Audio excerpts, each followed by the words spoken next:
Go on.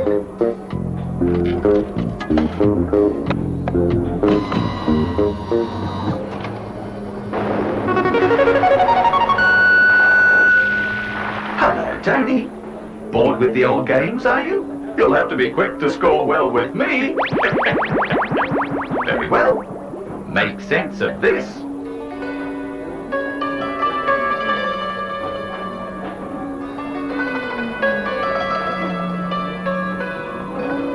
Remind you of somewhere?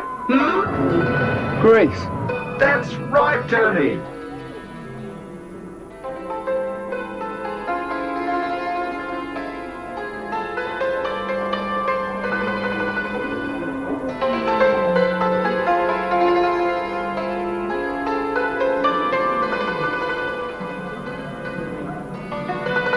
What does it mean, Tony?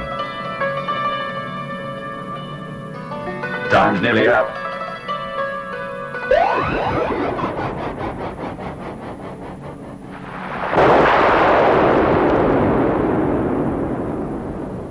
The ancient Greeks knew how to produce static electricity by rubbing amber with animal fur. Good. A bright spark. Yeah, Let's make it a bit tougher, eh? sure. But you're not going to leave me looking like a porcupine, are you? Suit yourself.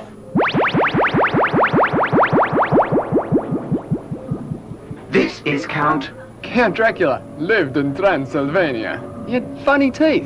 Volta. Who? Count Alessandro Giuseppe Antonio Anastasio Volta. Who's he when he's home? You tell me. He invented the bank vault? Wrong. The pole vault. Sorry. Let me take you back a little.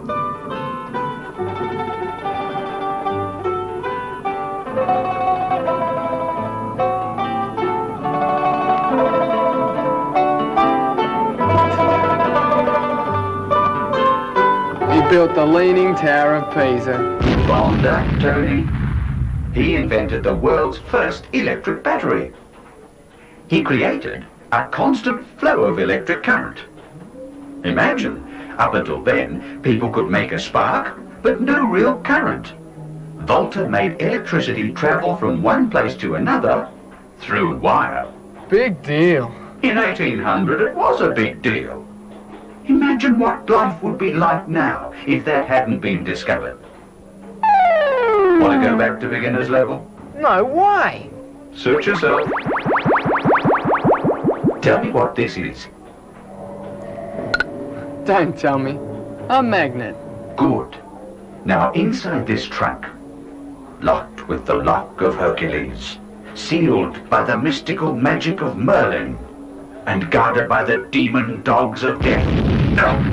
What happened? I hit the Mega Blaster button. I wasn't ready. Now tell me, what's inside the trunk? A coil of wire. But what does it all add up to, This is it, Tony. 2 bomb outs in a row and I'll Mega Blast you myself. If you move the magnet inside the coil of wire, you produce an electric current. Very good. You surprise me. It's 1831, and the person who discovered that you could use magnetism to make electricity was Michael Faraday. He was the first person to generate an electric current mechanically, which was pretty important, of course, because you don't want to have to connect up to a battery every time you want electricity, do you? And this way, you've got more control over the electricity you're producing. You've got to realize that this was discovered only 150 years ago. Mind you, it was just a tiny current, and it wasn't a very practical way of generating electricity. Your arm would fall off, wouldn't it? Exactly. So at that time, it didn't make much difference to most people. In Victoria, white settlers had only just arrived, and to them, electricity didn't mean a thing.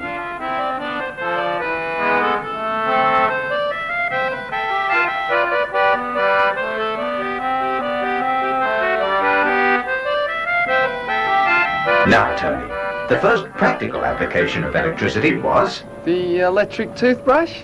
the telegraph. Australia's first line was between Melbourne and the port of Williamstown. The telegraph was enormously important to Australia's early communications. Tony, get this message! What's the message, Tony? Quick! Too late. What did you have? Nothing. Tough luck, Tony. See if you can handle some simple target practice, eh? Just watch me.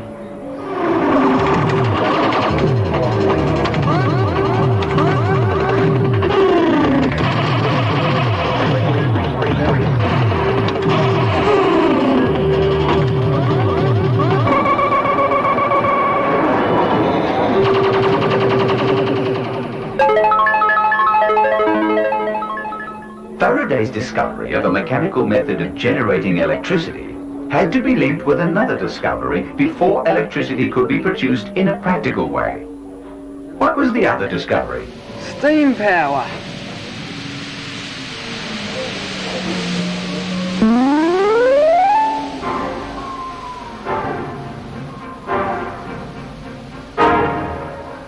Yes. It wasn't until steam engines were used to turn generators that electricity could be generated in a practical way.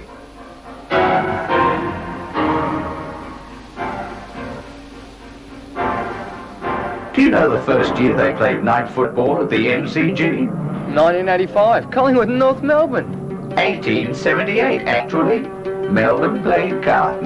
That was a trick question. Sorry.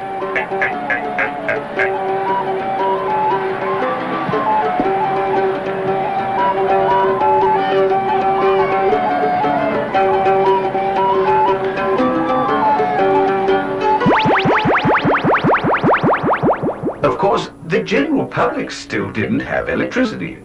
People didn't really think about having it in their homes. Not until something was invented in the USA. What? Pilot this machine back in time to the USA and I'll tell you. What time machine? This one.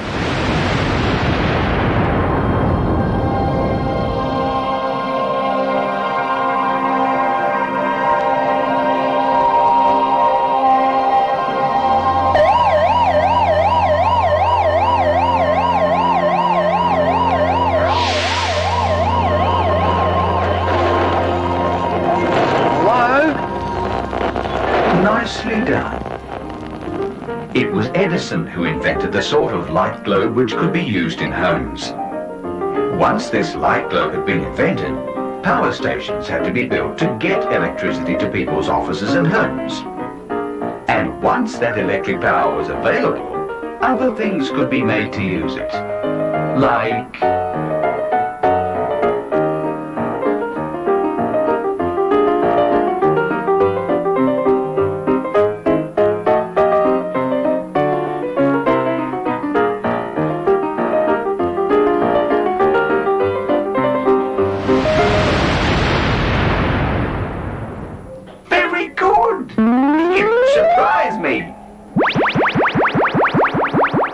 been inside a power station?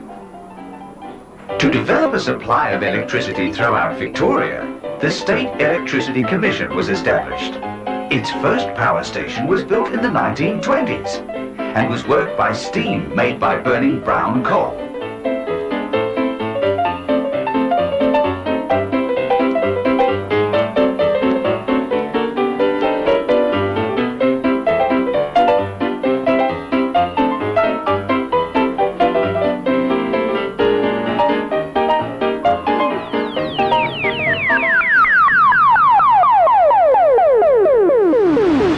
As the valley was developed, new uses for electricity were developed too.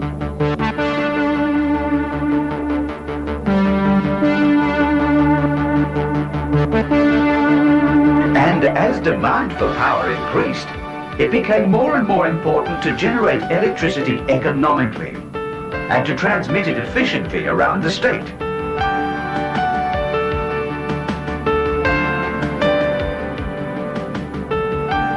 Big brown coal power stations run more cheaply. There's enough coal here to generate power for 100 years, at least. Hydropower has been tapped. Gas-fired stations have been developed.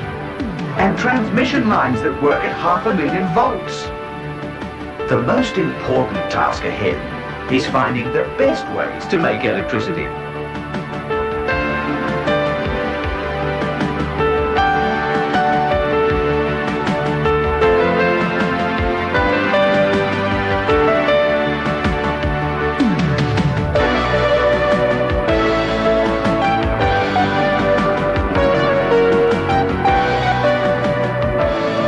The big advantage of power sources like solar, wind and hydro is that they're renewable.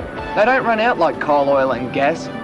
Good! You did give me a hint or two. My pleasure. Which method of generation is best? It depends. Sure. You use what's best in each place. What about Victoria? Brown coal mainly, and a little hydro, and some gas. Yeah! Maybe a little wind here or there on the coast, and some solar too. Spot on! In other states, black coal is more important. And up north, solar and tidal power have good potential. Power is shared between states too, as much as possible. People knew about electricity for thousands of years before they really began to understand it.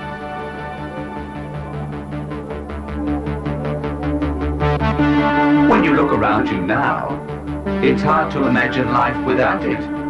Sure is. Congratulations! Thanks.